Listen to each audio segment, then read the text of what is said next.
창세기 9장 20절부터 27절 말씀까지 제가 한 절, 여러분이 한 절 번갈아 가면서 읽도록 하겠습니다. 노아가 농사를 시작하여 포도나무를 심었더니 가나안의 아버지 함이 그의 아버지의 하체를 보고 밖으로 나가서 그의 두 형제에게 알림해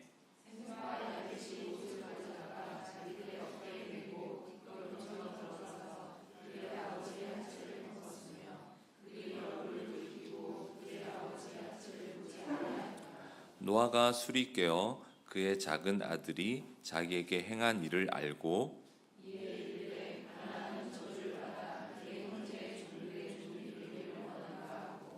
또 이르되 셈의 하나님 여호와를 찬송하리로다. 가나안은 셈의 종이 되고 하나님이 야벳을 창대하게 하사 셈의 장막에 거하게 하시고 가나안은 그의 종이 되게 하시기를 원하노라 하였더라. 아멘. 우리가 믿음으로 정말 고백하는 것은 그 하나님의 말씀은 우리의 삶의 기준입니다.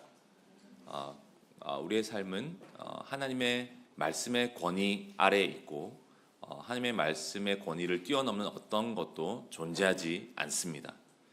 나의 생각도 나의 관점도 나의 경험도 하나님의 말씀의 권위 아래에 있어야만 합니다. 그 권위를 침범하는 것은 위험한 일이고 그 권위를 넘어서는 생각도 굉장히 위험한 것이죠. 그 말씀의 권위 아래에 있는 사람이 됩시다. 그것이 우리에게 안전하고 그것이 우리에게 자유이죠. 우리가 성경을 대할 때 진짜 중요한 태도 중에 하나가 무엇이냐면 성경의 기준과 나의 기준이 충돌할 때 나의 기준을 항상 내려놓는 태도를 견지해야 하는 것입니다. 성경의 기준과 나의 기준이 충돌할 때 나의 기준을 언제든 내려놓을 준비를 해야 합니다. 아멘. 늘 그런다고 생각하실 수도 있지만 그렇지 않는 영역이 있을 수 있습니다. 그렇죠? 그렇지 않은 영역이 있을 수 있어요. 안 되는 거예요. 굉장히 고집스러운 마음이 우리 안에 있을 수 있고 성경이 분명히 말씀하고 있는데도 불구하고 내 생각이 더 중요한 거예요. 그럴 수가 있습니다. 언제든 나의 기준을 내려놓는 그런 마음을 가지는 것이 우리가 성경을 대할 때 굉장히 기본적이고 중요한 태도이죠. 이 마음의 태도를 가지지 않으면 성경을 아무리 읽어도 오리무중에 빠집니다. 성경을 이해하지 못하게 되는 거죠. 성경은 나의 문제를 직면하게 만듭니다. 그렇죠? 나의 문제를 직면하게 만들어줘요. 빛을 비추어줍니다. 어두운 곳을 향하여 빛을 비추어줘서 보게 합니다. 그런 부분이 분명히 있고 그 빛비춤을 받을 때 직면해야 하는 거죠. 그렇구나. 이 부분을 나에게 지금 말씀해주고 계시구나. 근데 그 부분을 직면하지 않으면 여전히 그는 어둠 가운데 있는 거죠. 빛이 비치지만 어둠을 선택하는 겁니다. 그렇게 되면 회개를 하지 않게 되는 거죠. 성경은 나의 문제를 직면하게 만들어줍니다. 성경은 하나님의 감동으로 되었기 때문이죠. 교훈과 책망과 바르게 함과 의로 교육해내는 측면이 있죠. 의를 교육합니다. 성경은. 그리고 하나님의 사람으로 온전하게 하고 모든 선한 일을 행할 능력을 허락해 주죠. 성경을 모르면 선한 일을 할 수 없죠.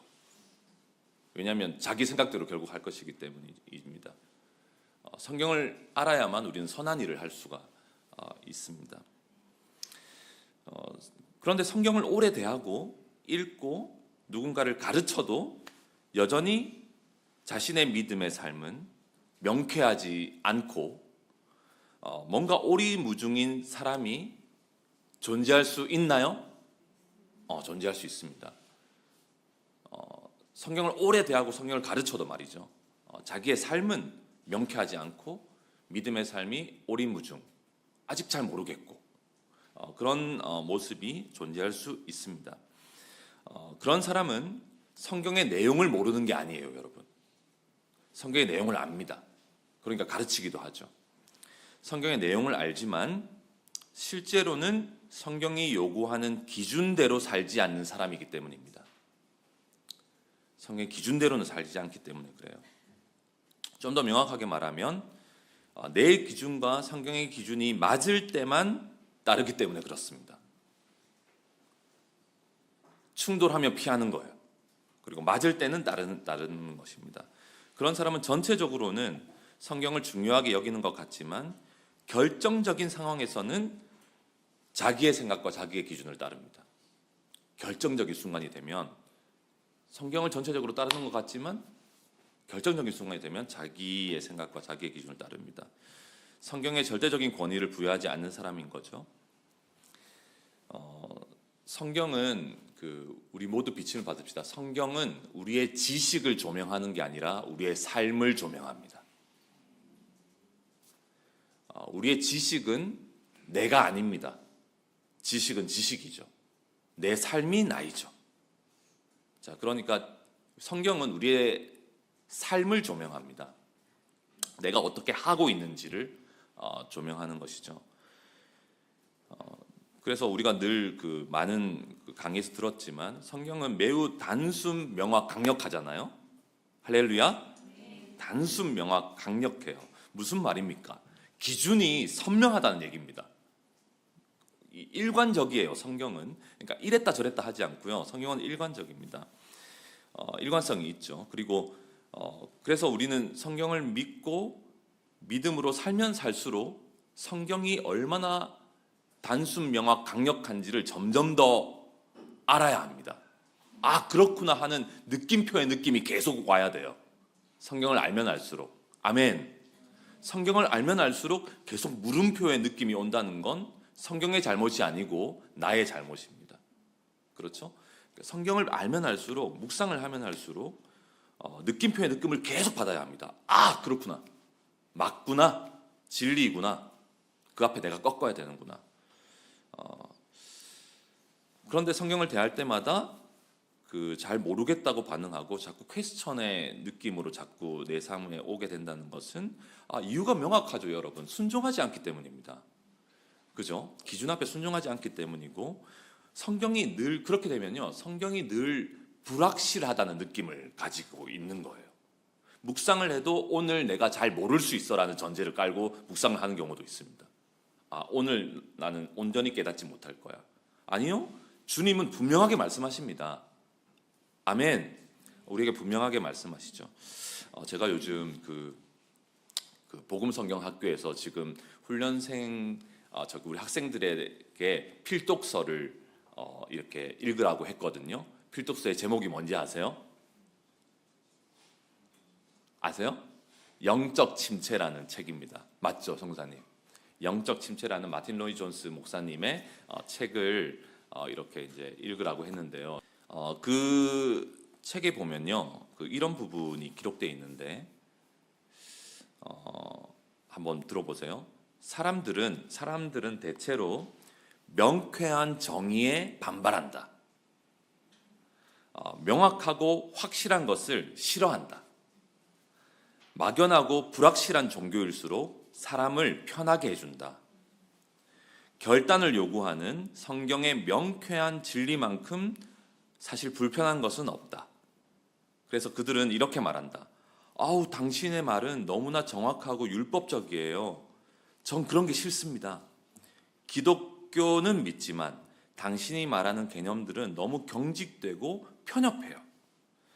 이런 이들은 기독교는 명쾌하지 않다는 이론에서 출발한 자들이다.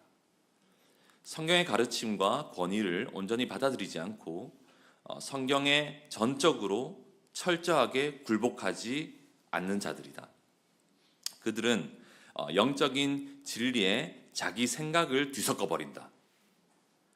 근본적으로 성경의 진리를 받아들인다고 말하지만 사실은 받아들이는 즉시 수정해 버리는 것이다. 이렇게 표현했어요. 말씀을 듣지만 있죠, 자기 생각을 확 섞어 버려 가지고 수정해 버리는 거예요. 자기 식대로. 그러니까 말씀의 기준과 자기 생각, 자기의 기준을 충돌하지 않고 그냥 뒤섞어 버리는 겁니다. 자기 나름대로 받아들여 버리는 거예요. 그러니까 성경에 권위를 두지 않는 거죠. 그러니까 이런 사람들은 명쾌한 걸 싫어하는 거예요. 말씀에 기록된 것처럼 명확한 기준이 선포될 때 거부감을 느끼는 겁니다. 우리 안에 그런 게 있어요. 그쵸? 명확하게 하고 막 이렇게 하면 율법적으로 생각되고 그런 걸 거부하는 마음이 기본적으로 좀 있는 것 같아요. 그런데 오늘 우리가 이 얘기를 왜 쭉 하냐면은 오늘 우리가 읽었던 본문이 있죠. 약간 난해한 부분이 있기 때문이거든요. 묵상하면요, 약간 깊은 묵상이 되는 본문인데 처음에 오늘 이 노아와 함 사이에 벌어진 이 일을 우리가 생각해 볼 때 여러분도 아마 다 묵상을 해 보셨겠지만 이게 무슨 얘긴가 하는 생각이 들고 처음에는 잘 와닿지 않다가 이 본문을 묵상하면 묵상할수록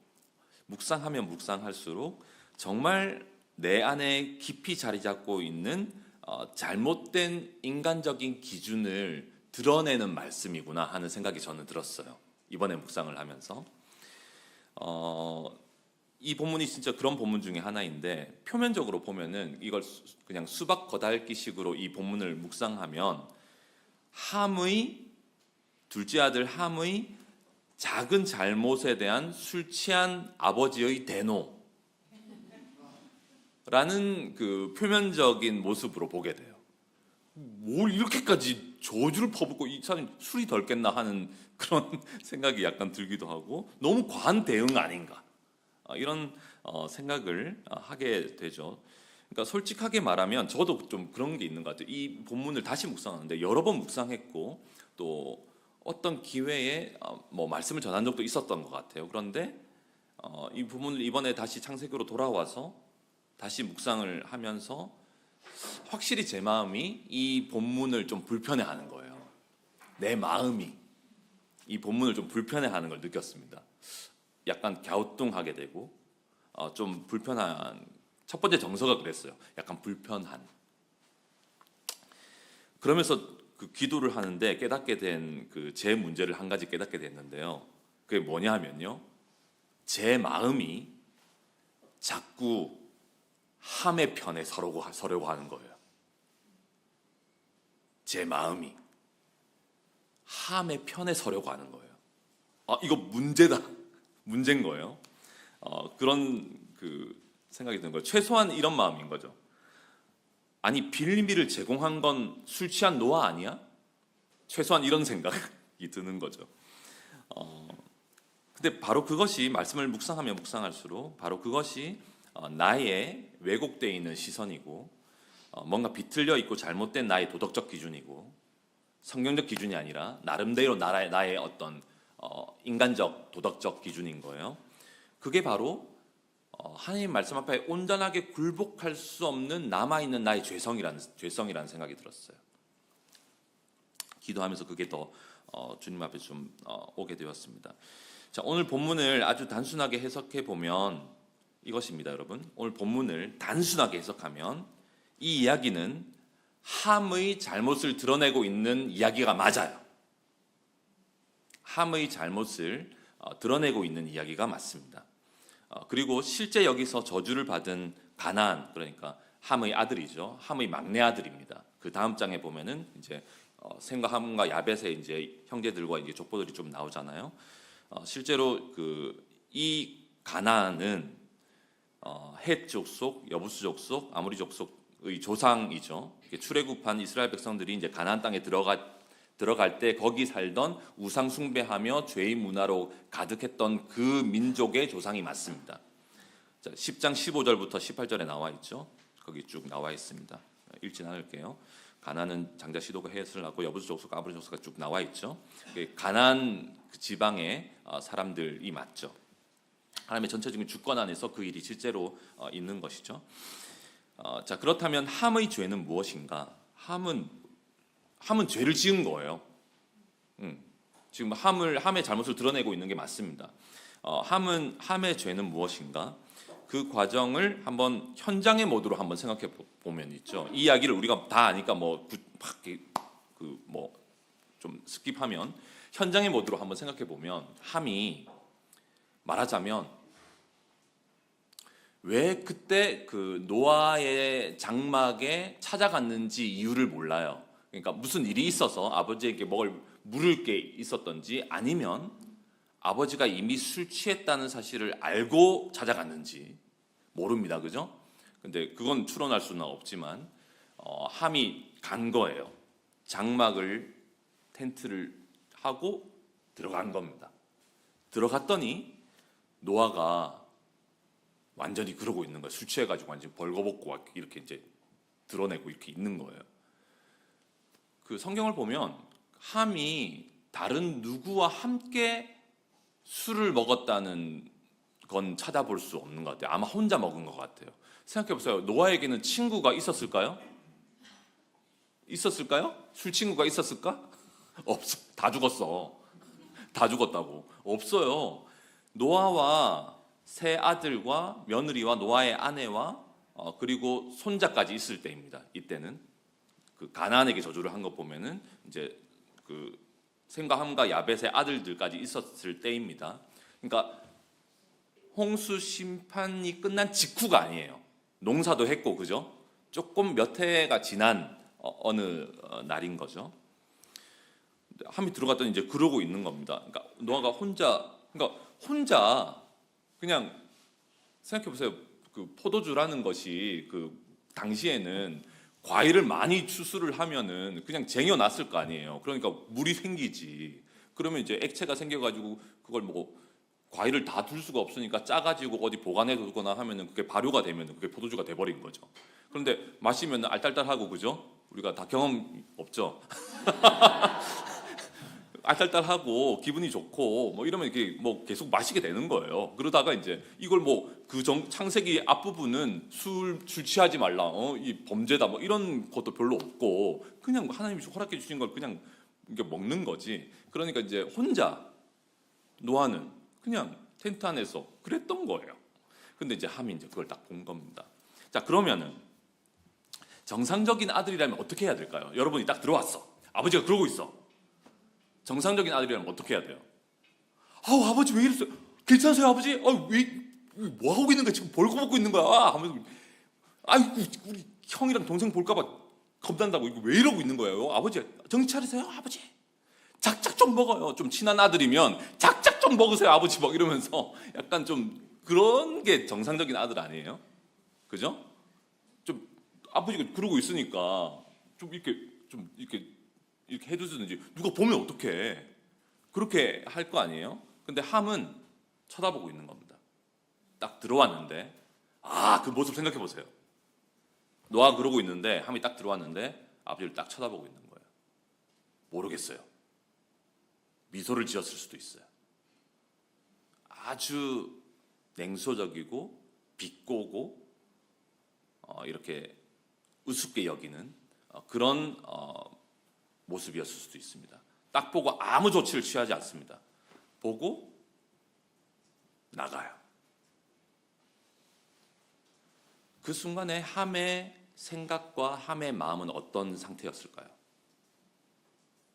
그리고 형에게, 동생에게 알리는 겁니다. 성경을 보면 비난했다고 표현하지 않아요. 그냥 알린 거예요. 알렸습니다. 함은 굉장히 자기를 포장하면서 얘기했을 수도 있어요. 아니, 내가 아버지 텐트 그 장막에 들어갔더니 아버지가 어떻게 하고 있는지 알아? 아버지가 지금 완전히 술 취해가지고 벌거벗고 그러고 있더라고. 나는 아버지를 비난하려고 하는 마음이 없어. 그냥 사실을 얘기하는 거야, 사실을. 내가 뭐 거짓말해? 사실이야. 진짜 그러고 계시다니까. 그렇게 아주 뭐랄까 마치 비난하지 않는 것처럼 얘기했을 수도 있습니다.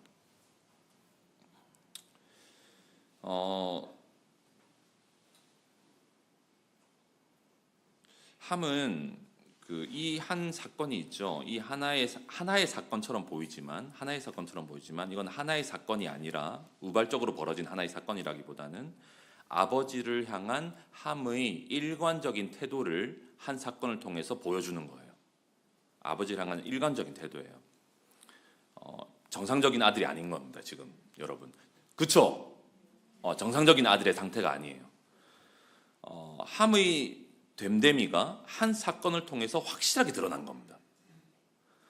그런 종류의 일들이 있어요. 여러분, 내 존재가 삶을 쭉 살아가다가 어떤 상황에서 말 한마디로, 그리고 결정적인 어떤 나의 선택 하나로 내 존재가 확 드러나게 되는 어떤 일이 있겠죠? 있거든요, 여러분. 그런 종류의 일이 존재해요. 우리가 그냥 일반적으로 생각하면 뭐 그 한마디 때문에 그래, 뭐 그거 하나 때문에 그래 하는 일도 그렇게 생각할 수 있지만 아니고, 그 하나가 전부를 대변해주는 하나의 사건인 거예요. 전부를 대변해주는 하나의 말 한마디, 하나의 사건인 경우가 있죠. 실수라고 생각하지만 실수가 아닌 겁니다. 굉장히 의도적이고 그 마음이 딱 드러나게 되는 그 하나의 일인 것이죠. 확실한 것은 함은요, 아버지에 대한 공경하는 마음이 있을까요, 없을까요? 전혀 없습니다. 아버지를 사랑하는 마음이 있나요, 없나요? 전혀 없습니다. 그 아버지의 연약함을 숨겨줄 마음도 없고요, 그걸 알릴 마음이 있는 거예요. 그 모습을 딱 보자, 아버지의 그 상태를 딱 보자 아무 조치를 취하지 않습니다. 어떻게 생각했을까요? 뉴스거리 생겼네. 이 마음입니다. 뉴스거리 생겼네. 그리고 그 아버지의 부끄럽고 수치스러운 모습을 형 셈에게, 그리고 동생 야벳에게 알리는 거예요. 여러분, 우리가 그 일반적으로 생각해 보면 우리가 애들을 다 키우지만 둘째들이 속을 썩이는 경우가 좀 많긴 해요. 그렇지만 이건 진리가 아닙니다. 그렇죠, 진리가 아니고 이 말씀을 근거로 그렇게 생각하는 건 옳지 않아요. 옳지 않습니다. 그런데 이 말씀이 잘못된 근거로 사용된 경우가 꽤 많이 있었던 것은, 과거에 이제 미국의 남북 전쟁이 있기 전에 노예 제도가 실제로 있었잖아요. 그래서 노예 제도 때문에 이제 남북 전쟁이 벌어졌는데, 그때에도 흑인들을 노예로 부려야 한다는 성경적 근거로 창세기 9장이 사용됐습니다. 신학적으로 교회가 정리해 놓고 흑인들을 노예로 부려도 된다는 성경적 근거로 이 구절을 사용했던 역사적 기록들이 있어요. 잘못됐죠. 그건 말이 안 되는 거죠. 아무튼 함은 그런 모습이었던 거예요. 아무 조치도 취하지 않고 뉴스거리 생겼네 하고 이렇게 이제 한 겁니다. 그래서 22절에 보면은 가나안의 아버지 함이 그 아버지 하체를 보고 밖으로 나가서 그의 두 형제에게 알림해, 이렇게 되어 있죠. 이렇게 두 형제에게 딱 알렸을 때 저는 묵상을 해봤어요. 최악의 상태가 된다면 어떻게 됐을까? 이 상황이 최악의 상태로 치닫는다면 이야기가 어떻게 전개됐겠습니까? 어떻게 전개됐겠어요? 셈과 야벳이 완전히 동의하는 거예요. 동의. 그냥 그 얘기를 듣고 같이 폭소를 터뜨리면서 아버지가 그랬다고? 진짜 우리 아버지 진짜 어떻게 저런 아버지가 있을 수 있어? 하면서 완전히 전체 세 형제가 완전히 그런 그 상태가 되어버리는 게 어쩌면 최악의 시나리오일 수 있겠죠. 그런데 셈과 야벳은 그렇게 반응하지 않는 거예요. 함과 달라요. 함처럼 반응하지 않는 겁니다. 약간 그 냉소적인 비난하는 함의 뉘앙스를 딱 듣고 아버지가 그 상태라는 사실을 딱 듣자마자 셈과 야벳은 어떻게 합니까? 23절, 셈과 야벳이 옷을 가져다가 자기들의 어깨에 메고 뒷걸음쳐 들어가서, 보지 않아요. 아버지의 수치를 보지 않습니다. 뒷걸음쳐서 들어가서 아버지의 하체를 덮었으며 그들이 얼굴을 돌이키고 그들의 아버지의 하체를 보지 아니하였더라. 이것은 여러분 매우 적극적인 아버지에 대한 사랑이며 공경이에요. 한 주석가는 이 본문을 성경에 등장하는 최초의 효도라고 말하더라고요. 성경에 등장하는 최초의 효도다. 그러니까 아버지의 수치를 덮어주기 위해서 그 얼굴을 돌이키고 보지 않으려고 이제 가려주는 거 말이죠. 자, 그렇다고 해서 여러분 이 오늘 본문이 이 말씀이 사람들에게 어떤 잘못이 있든 간에 항상 우리는 모든 것을 덮어주어야 한다라는 걸 말하는 게 아닙니다. 무슨 말인지 아세요? 어떤 잘못도 다 덮어주어야 한다라는 걸 말하는 게 아닙니다. 그러면 아이들 양육은 어떻게 해요? 모든 걸 덮어주면, 그죠? 우리 자문서에 있잖아요. 매를 아끼는 자는 자식을 미워함이라, 자식을 사랑하는 자는 근실히 징계하느니라.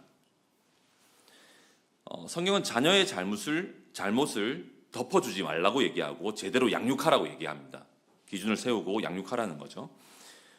그러니까 오히려 성경은 명백한 죄를 묵인해주고 회개할 수 없도록, 그냥 지적하지를 않아서 회개할 수가 없도록 하는 태도에 대하여 성경은 책망합니다. 예를 들면 고린도전서에도 보면요, 바울이 그 고린도 교회가 어떤 사람이 아버지의 아내를 취한 일이 있는데도 불구하고 내버려 두는 거예요, 교회가. 그 부분을 바울은 책망합니다. 그죠? 오히려 그러니까 그 고린도전서 5장 2절에 보면 그리하고도 너희가 오히려 교만하여서, 그걸 교만이라고 얘기해요. 제대로 지적해 주지 않는, 하나님의 기준이 있음에도 불구하고 그 죄를 명백하게 범한 사람을 지적해 주지 않는 것을 교만이라고 얘기합니다. 교만인 거예요. 왜냐? 자신들의 기준이 성경보다 높다고 생각하는 거예요. 성경의 권위를 받아들이지 않고 있는 상태는 교만이죠. 오히려 교만하여져서 너희가 통한이 여기지 아니하고 그 일 행한 자를 너희 중에서 쫓아내지 아니하였느냐, 이렇게 막 그 바울이 책망하는 장면이 있지 않습니까? 그러니까 그런데 그러면 오늘 본문은 뭘 말하고 있는 것이냐면은, 사실 죄는 죄로 드러나야 하는 게 맞고요. 어떤 우리가 공동체 안에도 어떤 죄를 범한 자가 있으면요, 제대로 얘기를 하고 그 부분을 돌이킬 수 있도록 얘기해 주는 게 맞죠. 근데 오늘 본문은 뭘 얘기하고 있냐면, 자, 여러분, 이 사건이 저는 묵상하면서 진짜 이게 묵상할 게 진짜 너무 많았는데 오늘 다 말은 할 수가 없어요. 시간이 없어서. 그런데 이 사건이 벌어진 시점이 매우 중요해요. 이 사건이 벌어진 시점, 이게 언제 벌어진 일입니까? 어떤 사건 뒤에 벌어진 일이에요? 홍수 사건 뒤에 벌어진 일인 겁니다. 홍수 사건을 생각해 보세요. 노아의 8가족 이외에 모두가 죽은 거예요. 그 엄청난 사건. 문이 닫히고 비가, 성경에 보면은 그 7일 후에라고 얘기하는데 비가 내리기 시작하고 사람들이 고통 속에 막 울부짖는 아비규환의 현장들, 그 나무로 지었으니까 방음이 잘 안 될 거 아니에요. 우리 숙소도 방음이 잘 안 되잖아요. 그러니까 다 들릴 거 아닙니까? 밖에 소리가. 비명 소리에 난리가 난 그 얼마나 두려운 하나님의 심판이 진짜로 말씀 그대로, 그 전까지는 긴가민가 했겠죠. 아들들도 직접 음성을 들은 건 노아밖에 없으니까. 그런데 아버지를 따라서 어떻게 했더니 진짜 그 일이 벌어졌고 사람 다 죽은 거예요. 그 엄청난 일을 겪고 난 뒤라는 겁니다, 여러분. 뒤라는 거죠. 사람의 죄악이 세상에 가득함과 그의 마음으로 생각하는 모든 계획이 항상 악할 뿐임을 보시고 땅 위에 사람 지으셨음을 한탄하사 마음에 근심하시고 하나님께서 이르시되 내가 창조한 사람을 내가 지면에서 쓸어버리되 사람으로부터 가축과 기는 것과 공중의 새까지 그리하리니 이는 내가 그것들을 지었음을 한탄하니라 하시니라. 그러나 노아는 여호와께 무엇을 입었더라? 은혜를 입었더라. 은혜를 입은 거예요. 은혜를 입은 거예요. 자, 오늘 메시지의 제목입니다. 은혜를 입은 자. 은혜를 입은 자. 그런데 함은요? 함은 결론적으로 말하면 은혜를 입었지만 은혜를 잊은 자였어요. 은혜를 입었지만 은혜를 잊은 자입니다. 함은. 그 엄청난 그 사건, 홍수 심판의 사건을 경험하고, 사실 생각해 보세요. 노아의 8가족은 어떻게 생각해야 되는 겁니까? 방주 밖에 있는 사람과 자신들이 달라요, 같아요?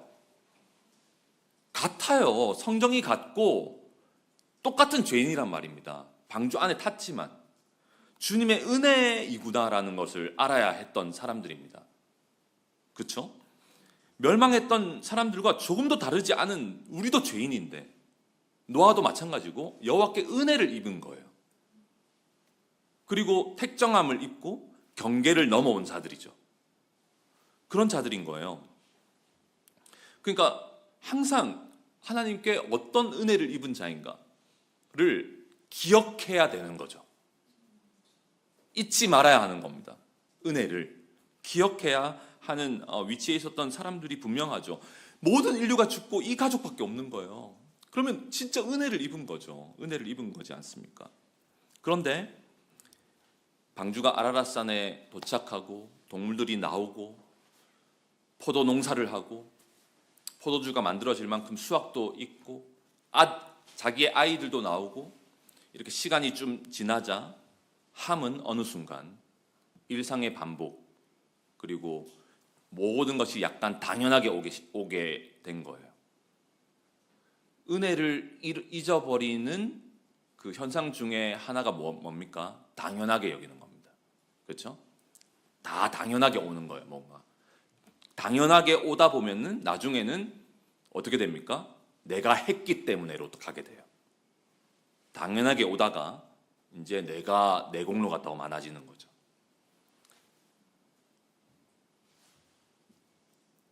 그런 상태로 점점점 함의 마음은 가게 된 겁니다. 은혜를 잊어버린 거예요. 그러니까 자신과 자신의 형제들과 자신의 아이들의 구원의 통로가 되었던 노아, 엄청난 리더. 그러니까 노아가 아니었으면, 저 아버지가 아니었으면 다 죽는 거잖아요. 우리 가족도, 자기도. 근데 그 은혜를 잊어버리니까 자신들의 구원의 통로가 되었던 그 아버지를 비난할 거리를 어쩌면 비난할 거리를 찾고 있는 거예요. 그리고 그 죄된 본성이 그 함 안에 그대로 존재했던 겁니다. 홍수 전에 모든 인간들을 지면에서 쓸어버려야 했던 그 이유와 동일한 이유가 홍수 이후에 함에게 여전히 존재하고 있는 거예요.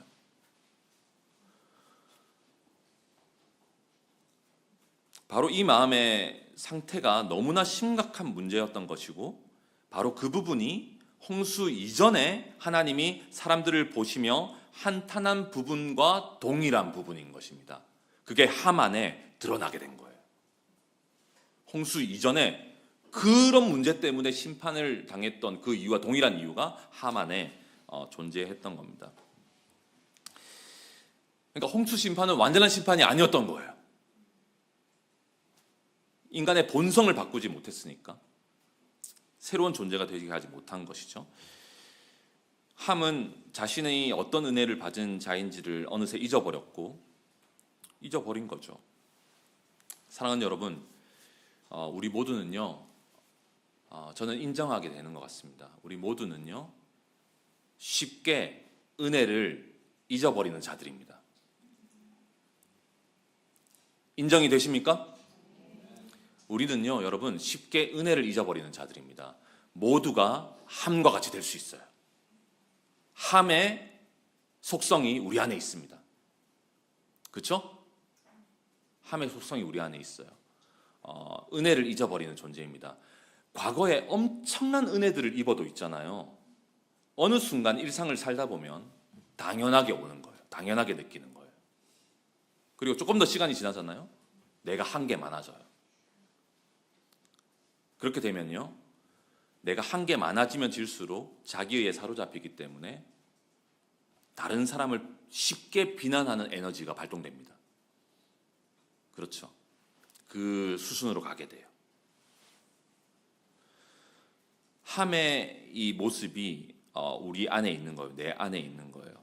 함과 같은 마음을 가질 때가 있는 거예요. 여러분, 우리에게는요, 저는 생각하게 되었습니다. 우리에게는 홍수 심판보다 더 엄청난 심판이 이루어졌다고 말할 수 있습니까? 말할 수 있나요? 홍수 심판보다 더 엄청난 심판이 이루어졌다고 말할 수 있나요? 말할 수 있죠. 십자가에서 하나님의 아들이신 예수 그리스도께서 나를 대신하여서 심판을 당하신 거예요. 어마어마한 은혜를 우리는 입은 것입니다. 아멘.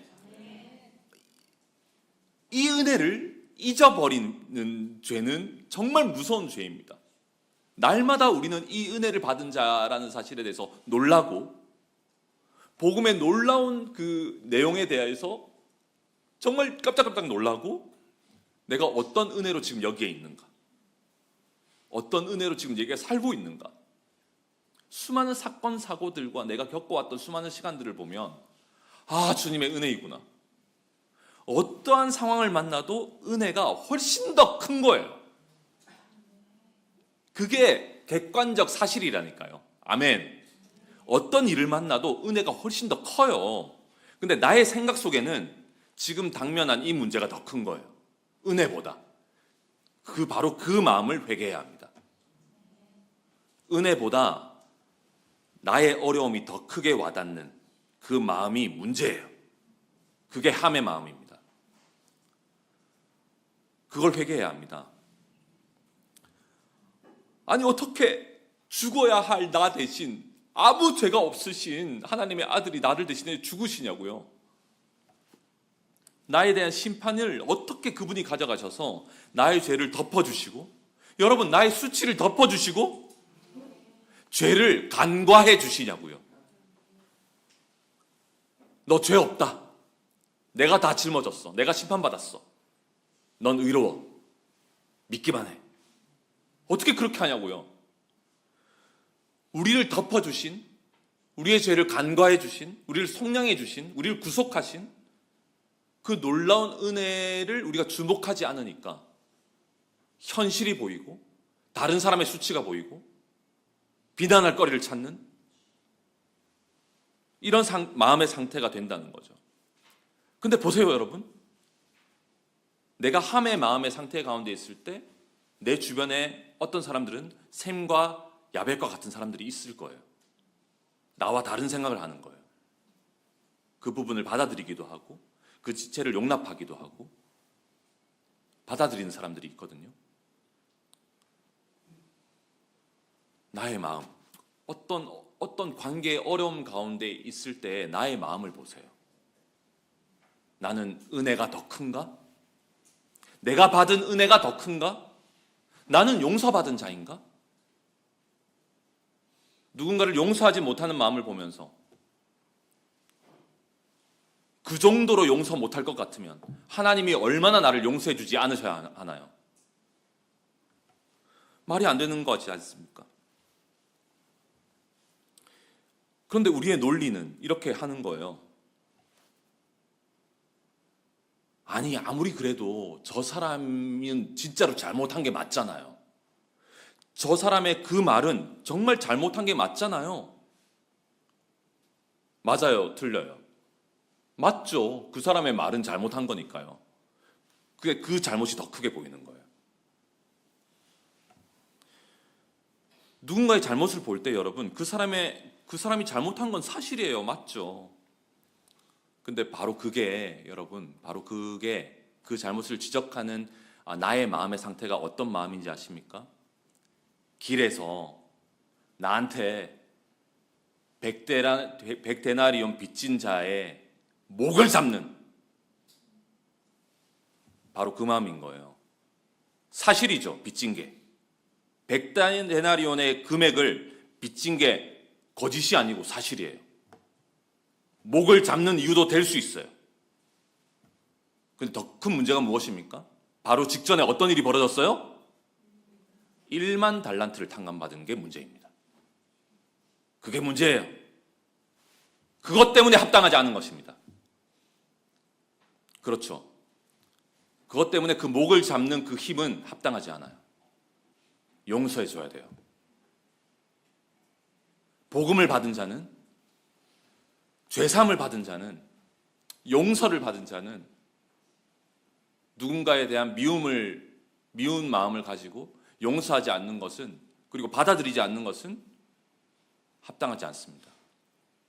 그 사실에 대한, 그 잘못에 대한 반응이라고 볼 수 있지만 아니요, 더 큰 용서를 받았기 때문이에요. 그래서 합당하지 않아요. 그게 복음의 의예요.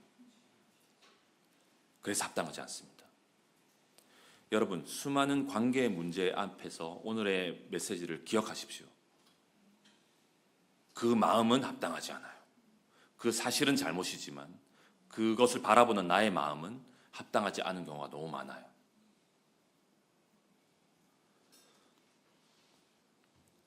은혜를 잃어버렸기 때문입니다, 여러분. 그 현상은 은혜를 잃어버렸기 때문이에요. 은혜를 잊어버린 거예요. 생각하지 않는 거예요. 내가 어떤 용서를 받았고 어떤 은혜를 받았는지를, 어떤 심판이 지나갔는지를 기억하지 못하고 있기 때문이 아닙니까? 그렇지 않다고 말할 수 있습니까? 아니요. 저 사람이 나한테 빚졌잖아요. 저 사람이 나한테 잘못했다고요. 나는 목을 잡을 이유가 맞아요. 맞잖아요. 성경적으로도 성경이 그렇게 얘기했잖아요. 저 사람은 합당하지 않다고. 내가 비난하는 건 맞아요. 완전히 기적의 논리인 거예요. 기적의 논리잖아요. 그럴 거라면 하나님은 나에게 어떻게 하셔야 되는데. 셈과 야벳은 심지어 함을 비난하지도 않았다는 게 오늘 본문을 묵상하면서 제가 마지막으로 와닿게 된 부분이었어요. 셈과 야벳은, 특별히 셈이 형이잖아요. 그러면 함을 혼낼 수 있어요, 없어요? 그런데 이 오늘 묵상을 해보니까 함이 평소에 항상 그랬던 거야. 셈과 야벳이 느끼기에도 이해를 어떻게 할 수가 없는 거예요. 그냥 아버지에 대한 반응을 보일 뿐입니다. 셈과 야벳은 함을 뭐라고 하지 않아요. 그리고 그냥 그 얘기를 듣자마자, 이걸 손주들도 지금 많기 때문에 손주들이 알까봐, 며느리 알까봐 빨리 가가지고 뒷걸음쳐서 아버지를 덮어주는 거죠. 비난하지 않았어요. 그냥 자신들이 해야 할 일을 하는 거예요.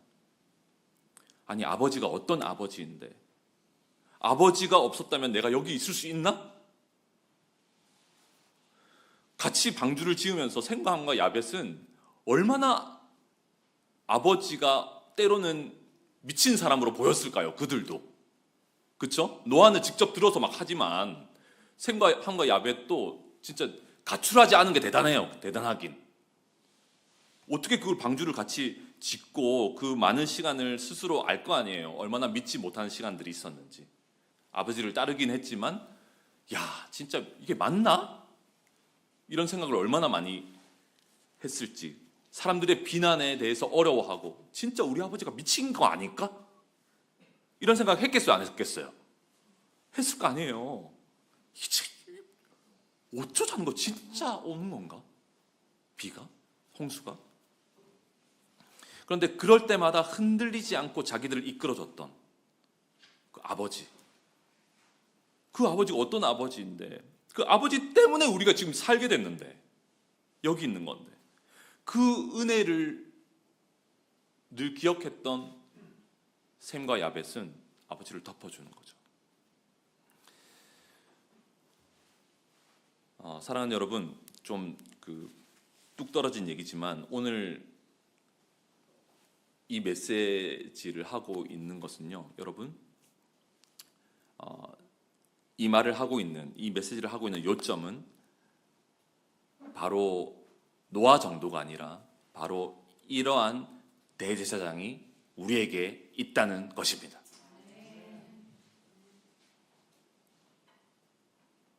그 예수님에 대한 우리에게 허락해 주신 놀라운 은혜를 우리가 더 깊이 알면 알수록 우리는 지체를 용납하고 지체를 사랑할 수 있어요. 여러분, 관계의 어려움을 겪는 것은 여러분 너무 일상적이 되어서 잘 느낌이 안 올 수 있지만 위험한 것입니다. 관계의 어려움을 겪는 건 위험한 것입니다. 저는 무슨 얘기를 듣고 지금 얘기하는 게 아니에요. 그렇지만 관계의 어려움이 항상 존재할 수 있으니까요. 우리는 연약해서. 그렇지만 나의 마음의 상태를 보면서 깨달으십시오. 얼마 안 가 함됩니다. 함돼. 함됩니다. 진짜. 예수님이 계시지 않았다면, 예수님이 십자가로 나가시지 않았다면 어떻게 우리가 여기 있을 수 있습니까? 모두가 지옥에 떨어져야 했을 죄인 아니겠습니까? 밖에 있는 사람들과, 진짜 솔직히 밖에 있는 사람들과 우리와 다를 게 있어요, 없어요? 거의 없어요, 여러분. 우리가 그렇게 선한 존재가 아니잖아요. 그렇게 나은 존재가 아니잖아요. 주님의 은혜가 임한 자들인 자잖아요. 아멘? 주님의 택정함과 주님의 부르심 때문에 경계를 넘고 여기 함께 있는 거 아닙니까? 우리는 다르지 않아요. 우리가 다르지 않아요. 특별한 어떤 의로움이 있는 것도 아니에요. 주님의 은혜가 오직 우리에게 있을 뿐이죠.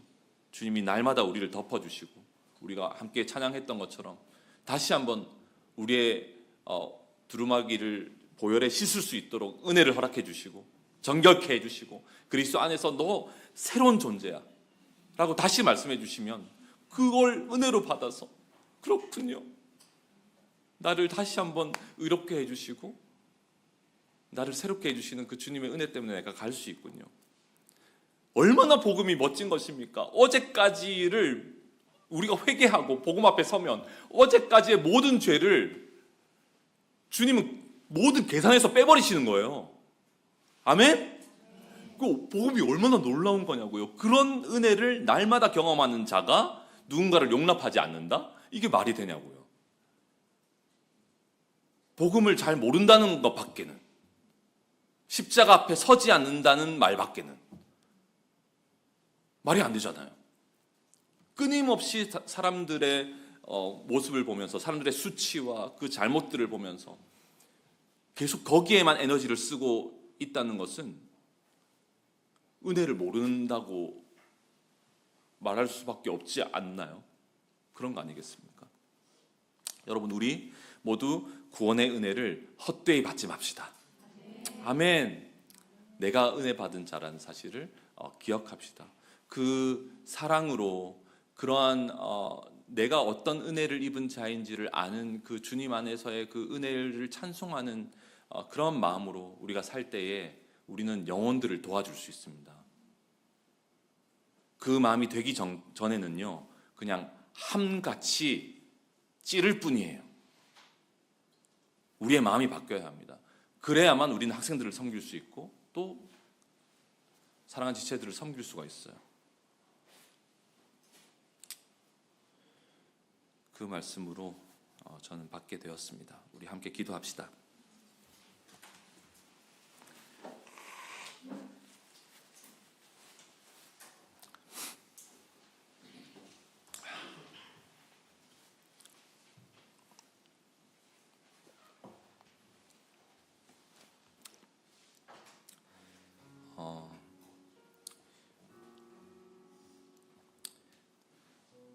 우리 모두 그 샘과 야벳과 같이 됩시다.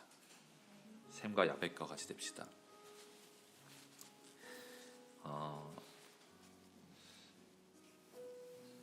우리 공동체는 그 명백한 죄나 혹은 잘못에 대해서 지적하지 않는 공동체는 되지 않을 거예요.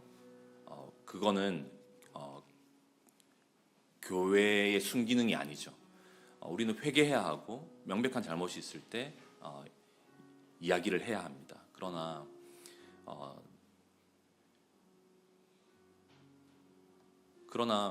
우리의 마음이 잘못되어 있을 때 그것은 바르게 되지 않을 거예요. 바르게 작동될 수 없을 겁니다.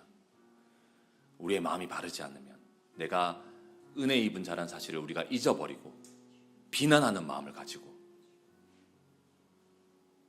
어떤 허물을 들추어내는 마음을 가지고 어떤 일을 들을 때 뉴스거리 생겼네? 혹은 누군가를 바라볼 때 자꾸 잘못을 찾아내려는 마음으로 그 누군가를 바라보거나 이건 정말 합당하지 않습니다. 그런 마음은 우리 버려야 돼요.